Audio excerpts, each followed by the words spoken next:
the journey of motherhood and like raising the next generation. Tears, sleepless nights, you know, keep your head in the game, to keep thinking about like where you are and where you want to be.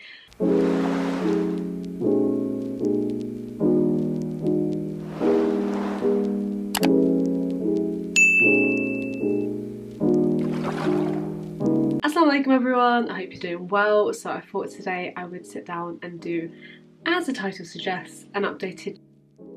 Now I am filming on my vlog camera, which obviously is brilliant for when I'm out and about. Apologies if the audio is not up to par. I didn't bring all that stuff down with me, and I am still down south right now. By the time you're watching this, I guess it'll be a few days till I'm back in Scotland. So yeah, first thing first, let's go over the basics. And as I'm doing this, by the way, I am just going to be finishing off my makeup a little bit, freshening up. My name is Ikra. I'm 26 years old. I was born in May. I was born in London and lived in Milton Keynes for most of my life. Have now moved up to Scotland. That is where my husband's from. So yeah, this channel was originally more of a beauty space, but I also at that time had started my teacher training journey, so I was talking about that as well. But also it's a bit more of a lifestyle place as well for me. Like, I love sharing different things. I don't just like sticking to one thing, and I think that's probably the main reason why I've not grown, because as a general rule on YouTube you kind of have to stick to a niche. But yeah, this is not even a part-time job for me, to be honest. It's definitely much more of a hobby than anything else, so it is what it is. I make videos a couple of times a week when I can. I have a kitten called Rumi who is absolutely adorable. I'm the eldest sibling. I'm the eldest grandchild on both sides. No pressure at all. And yeah, I think that's the basics. What I'm going to do now is just go over to your questions, which I asked you guys on Instagram, where you can follow me over here. First question is, what was it like when you first started blogging? I think it's a really good question, because I started blogging when I was 18. And I'm now 26, and obviously back then things were different. Instagram wasn't really a thing at all, but I really enjoyed it. I enjoyed the creative process, taking the photos, planning out my posts. I started blogging because I just didn't see many Asian people talking about makeup, and I didn't have that sort of representation that I needed. There was two people that stick out to me who I remember reading their blogs, and that was Safia Tasneem and A to Z, Makeup A to Z, and they both are still blogging now. We'll leave both of those here. It wasn't as saturated. It was not a really toxic place. I don't think blogging necessarily is toxic, but I think certain traits of it I kind of don't resonate with as much anymore. I feel like for me it did lead me to hoard a lot, and that's something that I'm just now pretty much at age 25, 26 like feeling a type of way about, because I never really saw anything wrong with it. In my head it was like, well, I'm working hard, I'm enjoying this, I'm getting makeup, I'm reviewing it, you know. Now looking back, I kind of wish that I'd been a bit smarter with my money, not necessarily fed into the culture so much. So but I don't think that's a general blogging problem, although if you're a blogger, let me know, maybe you feel the same way. At the time I really enjoyed it, but now I'm like, I just want to use up what I've got, get rid of stuff that is just old and not really usable anymore, and stop kidding myself, which is why I am doing so many decluttering videos. Sorry behind your chosen platform name. Basically I just didn't want my own name on there. I didn't want something like, you know, Ikra's makeup box or Ikra's makeup page, partly because I knew I was going to be going down the teaching route. I just didn't want my professional identity to be attached to that. Not that it's anything to hide, but it's just a different part of you, you know. I also didn't want to pigeonhole myself by saying something like makeup box or whatever. There's nothing wrong with those kind of names, but yeah, I just wanted something different, unique, something that would stick out to people. And I always used to have really pink rosy cheeks growing up, and I'm quite tall, about 5'7", which in my family that is really tall. So yeah, that the name Blush and Giraffe just came about, and sometimes I feel like I've got the ick with it. A few months ago I was kind of like, should I just scrap it? Should I just change to my name? But I don't know, it just seems like I'm too far in this Blush and Giraffe thing to kind of quit now. That's the story behind the name. There's nothing too crazy or dramatic or interesting. What made me go into blogging, I've kind of talked about that already, but yeah, I just felt like there wasn't enough representation, but also I really enjoy sharing my opinion. I really enjoy the creativity behind it, connecting with people as well. I feel like people don't see how much time goes into being a blogger of any kind until they try it themselves, and that's why a lot of people do quit. I'm proud of myself that I have maintained my platform over these years, but I am, if I'm really honest here, I am kind of like on the fence as to whether I really want to keep continuing this, and sometimes I just feel like I want to give up, and then sometimes I forget that, you know, I don't just do this for other people, but I do it for myself. And I love how I can go on my channel, go back 2-3 years and watch vlogs from then and be transported back to that time, you know, like around the time I was getting married or like straight after our wedding. It's just so nice to be able to see little snippets of that. And I know that, yeah, obviously everyone can take pictures and make videos for themselves, but I feel like when you've got a whole complete video that you put together, it's just easier to revisit memories. So I think vlogging is really amazing. It's such a great thing to do. It doesn't come without its negatives, I will say that for sure. How many siblings and which sibling are you most close to? I've got 2 sisters and 1 brother. I'm the eldest, so it's me, my brother and my 2 sisters. You've kind of seen them a little bit in the vlogs, in the background of the vlogs. I would say that like we are all fairly similarly close to each other. Probably the middle sister, but then yeah, like we're probably all equally close, to be honest.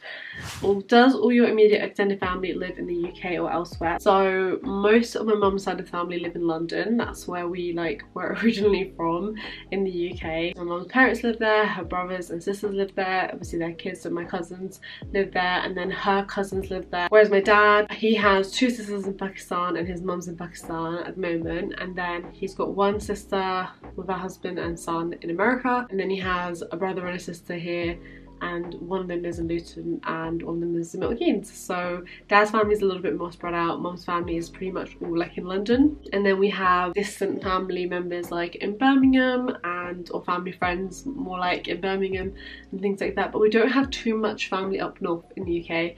And yeah, so it's just Pakistan and a little bit of America, but that is it. How did you meet your hubby? So I've already spoken about this in the video Meet My Husband tag, so I'm going to leave that down below. What's your skin type and your holy grail products? So my skin type is very combination. I definitely didn't have acne prone skin when I was a teenager, luckily. I did actually then experience adult acne, and I spoke about it a little bit, but yeah, my skin is, I would say, fairly normal combination. I tend to get an oily T-zone over here, I tend to get spots here and there, and then sometimes I have dry patches. Like right now I've got a dry patch just here, so like for some reason around the eye area. And my favourite products, I'm actually going to leave a video down below again of my skincare routine, because that will have like my favourite products at the moment. And then I think I'm going to be doing, when I get back to Scotland, a couple more skincare kind of posts on Instagram, because it's just shorter form content. It's quicker to share with you guys what I'm really loving. I work with this amazing Muslim owned brand called Skin to Soul, and they give you guys a discount when you use this code. It is an affiliate code, so if you use it I earn a small amount, so thank you so much. But honestly, they are such an amazing brand.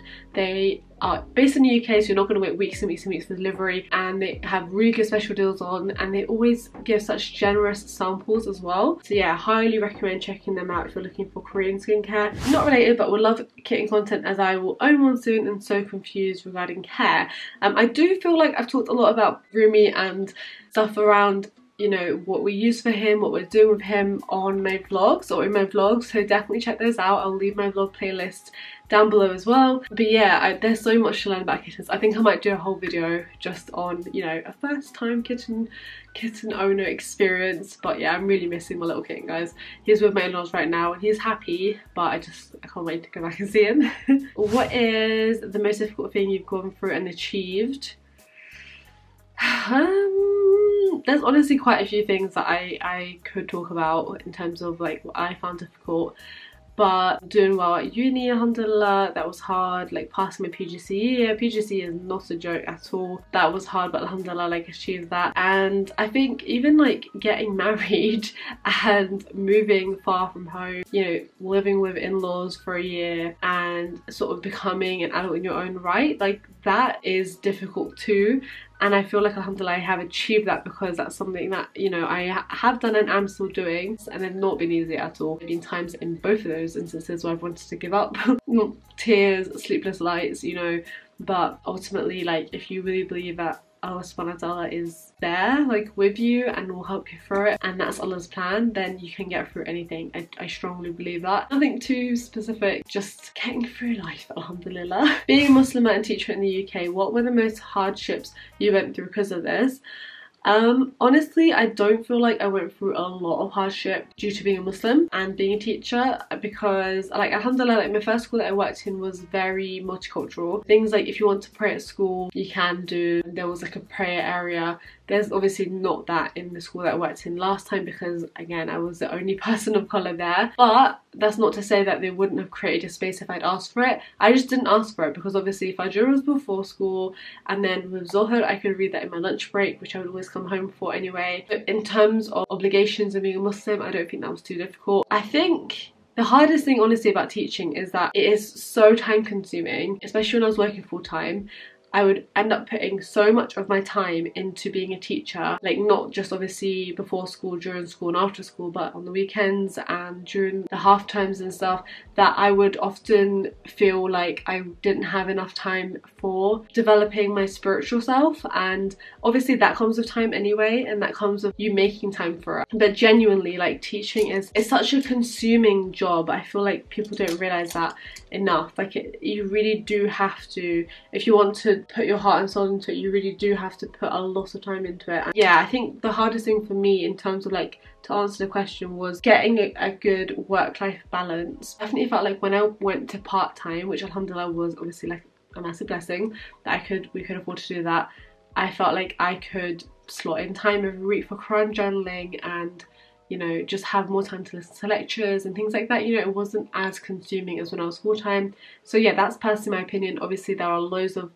successful Muslim teachers who are able to balance, well, I hope they're able to balance, you never really know unless someone's talking about it. But yeah, that's personally the biggest difficulty for me. Lots of deep questions coming up here now. So where do you see yourself in 5 years? So I will be inshallah 31 years old.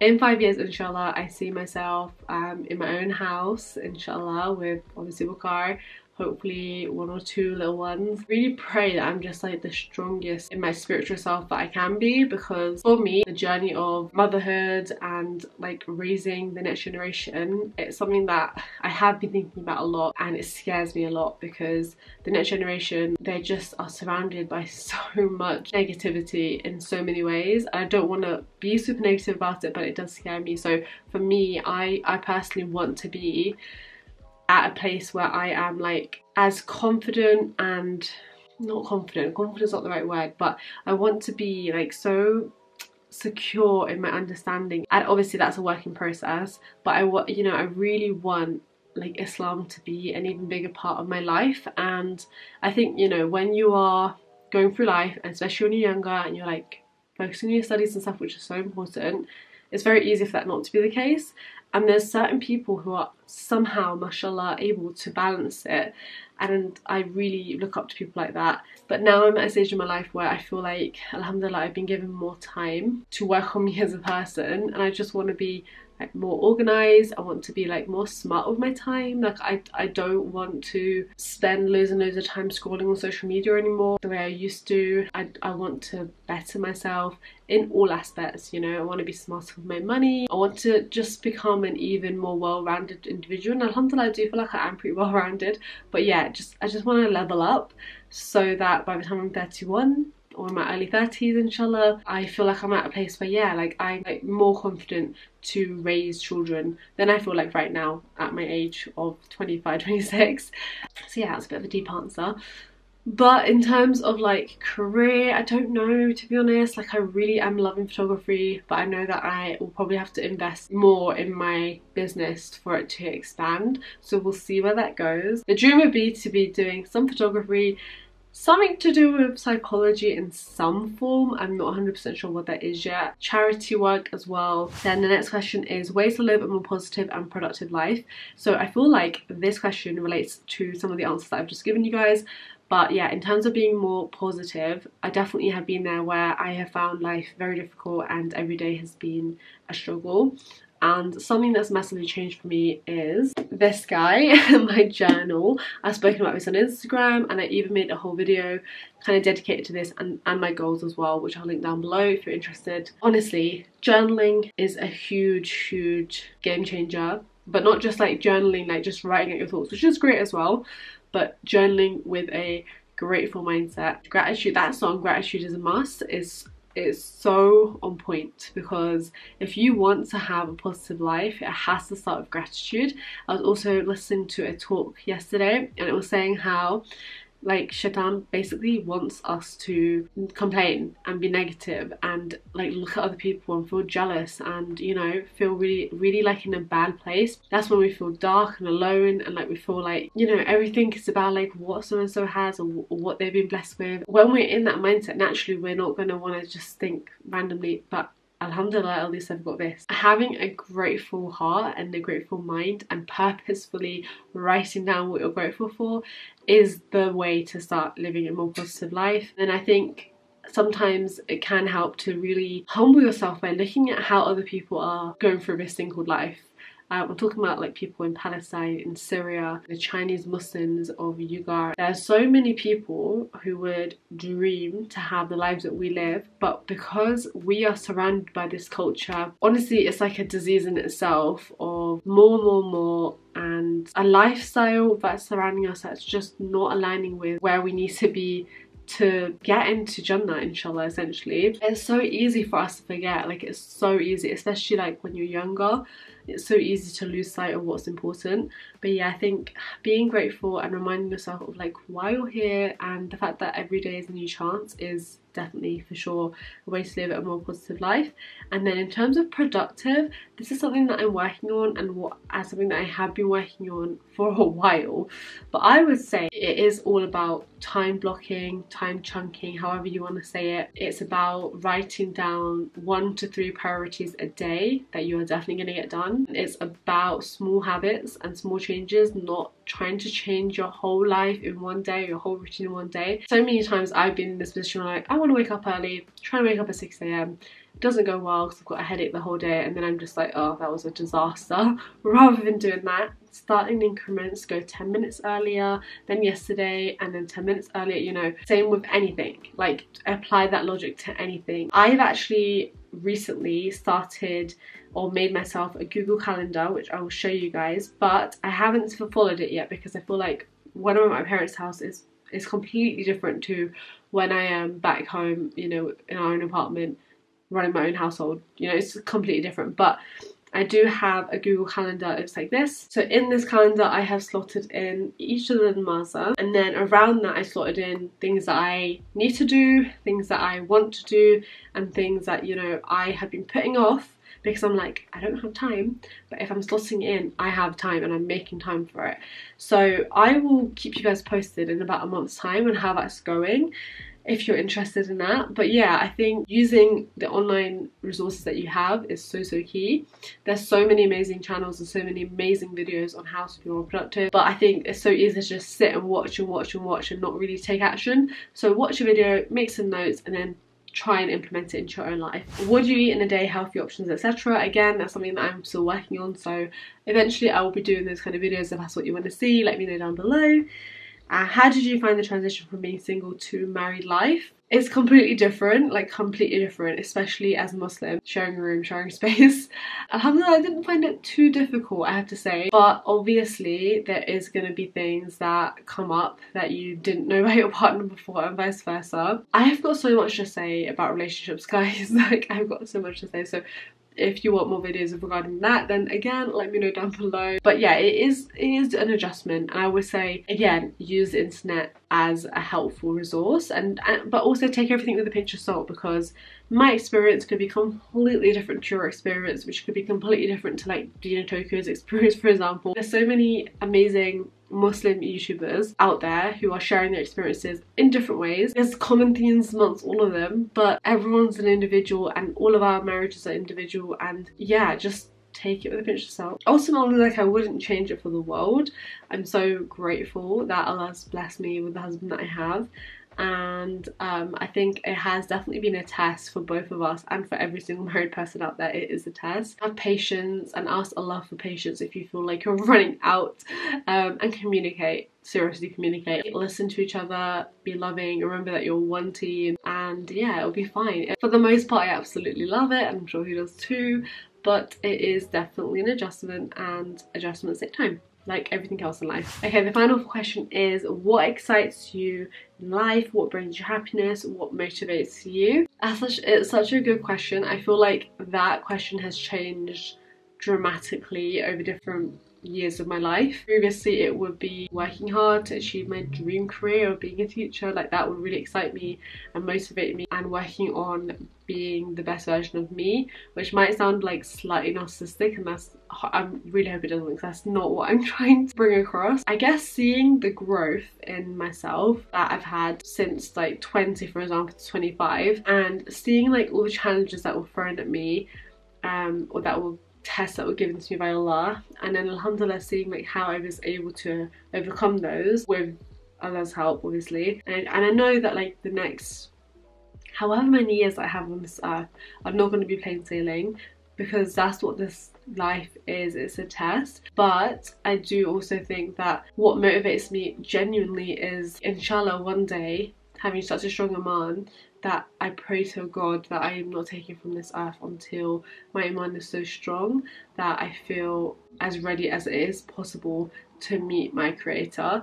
And I think that's something that right now is like a super scary thought, because I'm not where I want to be, but I'm definitely on the right path and I'm trying. And I just think like this battle, you know, to keep your head in the game, to keep thinking about like where you are and where you want to be, it's constant, and it's so easy to like fall off and forget, you know. It's so easy to do that, and so normal to do that. But yeah, I don't like have any massive materialistic goals. Like, obviously we do want to have our own house, inshallah. I don't really care for cars and things. I would love to travel more, inshallah, but obviously right now it's a bit of a madness.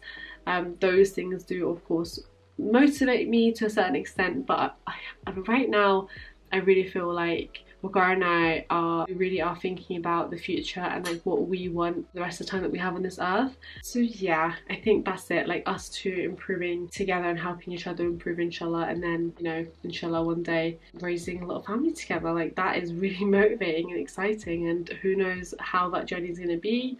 There's like so many people that I know of in real life and online who are struggling with things like that, and it does scare me. Like, I'm not gonna lie, it does scare me, but it was also super motivating. So yeah, this was a very deep get to know me video. I hope you guys enjoyed it, and yeah, I'm pretty sure if you've got to this point you definitely know more about me than you did before. I would love to know some of your answers to some of these questions down below, and if you've never left me a comment before, please do. It'd be lovely to, you know, see some of you guys, like chat to some of you guys. I'm trying to get better at replying to my comments faster. And yeah, also let me know what you want to see. I've got a couple of suggestions from you guys here, so do let me know what you want to see. And yeah, I will see you very soon on my channel. Take care guys, bye.